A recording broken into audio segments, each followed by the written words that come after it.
दोस्तों अब दोस्तों अब हम बात करने वाले हैं एक ऐसे सिम्टम के बारे में जो कभी कभी लाइफ थ्रेटनिंग हो सकता है। जब ये जर्नी स्टार्ट करते हैं तो लोगों के की ब्लड शुगर बहुत हाई होती है, लेकिन कभी अगर आपने बहुत एक्सट्रीम कुछ कर लिया, एक्सट्रीम डाइट कर ली या एक्सट्रीम एक्सरसाइज कर लिया, एक्सट्रीम स्ट्रेस ले लिया, तो कंडीशंस बिगड़ सकती हैं। इसलिए मेरा हमेशा से सजेशन होता है कि धीरे धीरे अपनी बॉडी पे इम्प्लीमेंट करना स्टार्ट करें। Watch the changes that is happening inside your body. वो सारी चीजें जब आप देख के करेंगे, ठीक से करेंगे, तो आपकी बॉडी ठीक रहेगी। तो यहाँ पे जिस डेंजर की हम यहाँ पे बात कर रहे हैं, वो डेंजर है आपकी बॉडी में हाइपोग्लाइसीमिया। हाइपोग्लाइसीमिया का मतलब है कि जब आपकी बॉडी में शुगर 60 mg/dl से कम हो जाती है, तो उस कंडीशन को हम हाइपोग्लाइसीमिया की कंडीशन बोलते हैं। अभी जो हाइपोग्लाइसीमिया की कंडीशन है, इसमें आपको अलग अलग तरीके के सिम्टम्स दिखाई देते हैं। तो जनरली आपकी बॉडी में जो स्टैंडर्ड लेवल होता है वो 100 mg/dl होता है, लेकिन अगर वो जो लेवल है वो 60 mg/dl से नीचे हो गया, तो डेफिनेटली आपकी बॉडी में प्रॉब्लम आएगी। अब इसमें कुछ सिम्टम्स हैं, उसमें स्लीपीनेस है। तो स्लीपीनेस आपकी बॉडी डायरेक्टली इंडिकेट कर रही है कि उसके पास यूज करने के लिए शुगर नहीं है। मैंने पहले भी बताया कि कार्ब्स आपकी बॉडी को एनर्जी देते हैं, इंस्टेंट एनर्जी देते हैं, लेकिन वो एनर्जी जब आपको आपकी बॉडी में खत्म होने लगेगी, तो आपकी बॉडी आपको सिग्नल देगी कि भाई एक्टिविटी कम करो, क्योंकि मेरे पास यूज करने के लिए स्ट्रेंथ या शुगर या एनर्जी नहीं है। आपको मूड स्विंग्स हो सकते हैं, आपको सिर में दर्द हो सकता है, आपको कोल्ड स्वेट्स हो सकते हैं, शेकीनेस हो सकती है, नर्वसनेस हो सकती है, बॉडी में आपको वाइब्रेशंस फील हो सकते हैं कभी कभी, या आपकी हार्ट बीट बढ़ सकती है, डिजीनेस हो सकती है, वीकनेस आ सकती है। आपकी जो बॉडी में कोऑर्डिनेशन हो रहा है, क्योंकि उससे माइंड की एक्टिविटी भी कम होती है। कार्ब्स आपकी माइंड के लिए बहुत एसेंशियल डाइट है। इसीलिए अगर आप ठीक से कार्ब्स का कंजम्पशन नहीं कर रहे हैं तो लैक ऑफ कोऑर्डिनेशन भी हो सकता है। बहुत एक्सट्रीम केसेस में अनकॉन्शियसनेस या फेंटिंग भी हो सकती है, और ये लाइफ थ्रेटनिंग हो सकता है। सो अगर आपको ऐसे कोई भी सिम्टम्स आते हैं, सो इमीडिएटली इमीडिएटली आपको एक्शन लेना है। अब ये आपकी सारी चीजें प्रोलैंग फास्टिंग से हो सकती हैं, या अगर आपने बहुत ज्यादा स्ट्रेस ले लिया है, स्ट्रेस के केस में आपकी बॉडी एक्सट्रीम एनर्जी को यूज करती है, जिसकी वजह से आपको थकान बहुत जल्दी फील हो सकती है।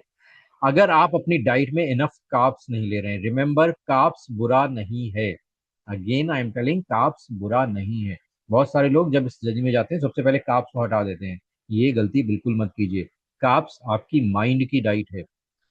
अगर आपकी माइंड को एनर्जी नहीं मिलेगी तो आपको बहुत सारे दूसरे सिम्टम्स, कोऑर्डिनेशन वगैरह के सिम्टम्स, सिग्नलिंग सिम्टम्स, ये आपकी बॉडी के काम करना बंद कर देंगे। तो इसलिए कोशिश कीजिए कि कार्ब्स को आपको बंद नहीं करना है। रिमेंबर, कार्ब्स खाना बुरा नहीं है, कार्ब्स खाते रहना बुरा है। आप कार्ब्स खा रहे हैं, इसलिए ये सारी प्रॉब्लम आ रही है। तो आपको एक मॉडरेट अमाउंट में कार्ब्स का कंजम्पशन करना है। बहुत ज्यादा जरूरत से ज्यादा एक्सरसाइज कर ली या डाइट को इग्नोर कर दिया, अगर आप सिक हैं, बीमार हैं, बुखार आ गया है, फीवर आ गया है, ऐसे केस में आप अगर डाइट कर रहे हैं, एक्सरसाइज कर रहे हैं, this is also not good for the body.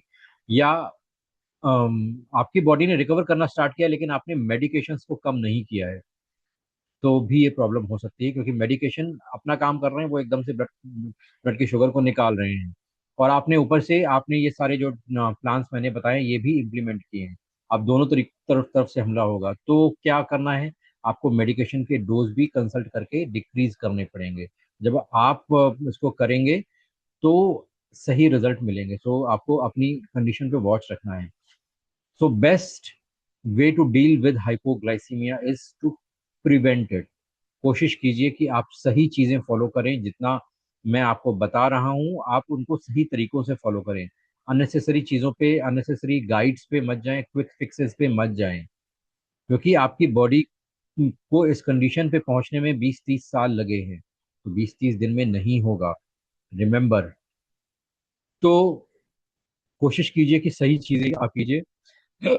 अब इसको आराम से आप प्रिवेंट कर सकते हैं, अगर आप सही टाइम पे सारी चीजें करते हैं। जैसे आपका ट्रांजिशन, आपको एकदम से सारी चीजों पे ट्रांजिट नहीं करना है कि आपने डाइट को भी डाइट में एकदम से प्रोटीन कर दिया, प्रोटीन ज्यादा कर दिया, कार्ब्स कम कर दिया, या आप एक्सट्रीम एक्सरसाइज 2-2 3-3 घंटे एक्सरसाइज शुरू करने लगे, आपने एक्टिविटी स्टार्ट कर दी, ओवर एक्सरसाइज कर रहे हैं, या आप बिल्कुल भी जो कार्ब्स वाले आइटम्स हैं उनको कंज्यूम नहीं कर रहे हैं, एकदम से 2-2 घंटे मेडिटेशन में बैठ रहे हैं, ये सब मत कीजिए। जल्दी होके आप करेंगे तो आपकी बॉडी स्ट्रेस में आएगी और ये सिम्टम आएगा फिर। तो अपना ट्रांजिशन धीरे धीरे स्टार्ट करें। पहले वीक से आप डाइट पे कंट्रोल करना स्टार्ट करें, दूसरे वीक से आप एक्सरसाइज स्टार्ट करें। तो जब आप धीरे धीरे स्टार्ट करेंगे तो धीरे धीरे आप अपनी बॉडी में चेंजेस खुद से नजर कर महसूस कर पाएंगे। और फिर जब यहाँ से आप आगे बढ़ेंगे तो अब आपको यहाँ पे मेडिकेशन की डोज कम लगेगी, तो कंसल्ट करें प्रोफेशनल्स के साथ में, और अपनी डाइट की अपनी जो मेडिसिन डोज है उसको कम करें। देन कोई भी स्किप आप मील आपको स्किप नहीं करना है, बहुत बहुत इंपॉर्टेंट है, आपको कोई भी मील स्किप नहीं करना है। और ओवर मेडिकेशन अवॉइड कीजिए, और कोशिश कीजिए कि अल्कोहल का कंजम्पशन या कम से कम करें। तो अगर आप ये करेंगे तो ये कंडीशन कभी नहीं आएगी। अगर आ भी जाती है तो करना क्या है, द ओनली सोल्यूशन इज कि आपको अभी तुरंत अपना ब्लड शुगर रेज करना है। अब इसको रेज करने के लिए जो बेस्ट फूड है वो बनाना है। आप केला खा सकते हैं, वो इनफ कैल्शियम देता है, मैग्नीशियम देता है, इंस्टेंट एनर्जी देता है आपको, क्लीन एनर्जी देता है, जिससे आपकी बॉडी में हाइपोग्लाइसीमिया कम है। अगर केला अवेलेबल नहीं है, बनाना अवेलेबल नहीं है, तो anything which can raise your blood sugar now. अब यहाँ पे आपको मीठा खाना है, जो भी घर में मीठा पड़ा हुआ, अगर कुछ नहीं तो आप चीनी खा सकते हैं, चीनी चीनी खा लीजिए, या अगर आप बिस्किट्स खा सकते हैं, कुछ भी खा सकते हैं जो आपका ब्लड शुगर रेज करे, वो आपको खाना है। ओवर ईट नहीं करना है, एक पीस आप ले लीजिए, इससे आपका ब्लड शुगर बैलेंस में आ जाएगा, तो आपका जो रिकवरी साइकिल है वो ब्रेक हो जाएगा। फिर इसके अलावा एक काम जो आप कर सकते हैं कि आप अपनी सराउंडिंग्स को एजुकेट करें, कोशिश करें कि किसी के साथ में अगर आप घर वालों के साथ में इस प्लान को कर इम्प्लीमेंट करते हैं तो आप बेहतर रिजल्ट पाएंगे। अपनी सराउंड अगर घर घर में कोई नहीं है, घर में आप किसी के साथ में नहीं करते, तो उनको एजुकेट करें कि अगर ऐसी कोई कंडीशन उनको दिखाई देती है तो इमीडिएटली उनको क्या करना है। आप अगर अपना एक अकाउंटेबिलिटी पार्टनर बनाएंगे तो बहुत अच्छा रहेगा, वो आपको टाइम टाइम पे सारी चीजें सही चीजें याद दिलाता रहेगा। तो try to have accountability partner. हम अपने प्रोग्राम्स में भी अकाउंटेबिलिटी पार्टनर को असाइन करते हैं, so you can get in touch with us. तो अगर आप ये सारी चीजें करते हैं, डेफिनेटली आपको बहुत अच्छे रिजल्ट मिलेंगे। अगर 1 मिनट से ज्यादा फेंट या अनकॉन्शियसनेस है, immediately you need to seek the help, emergency help. और जो आपका ग्लूकागॉन का शॉट्स हैं जो ब्लड शुगर रेज करने के लिए दिए जाते हैं, वो आप ले सकते हैं, वो आपको आपकी ब्लड शुगर को इमीडिएटली बढ़ाएंगे। तो best way to deal with hypoglycaemia is कि आप उसको कोशिश करें कि ना हो।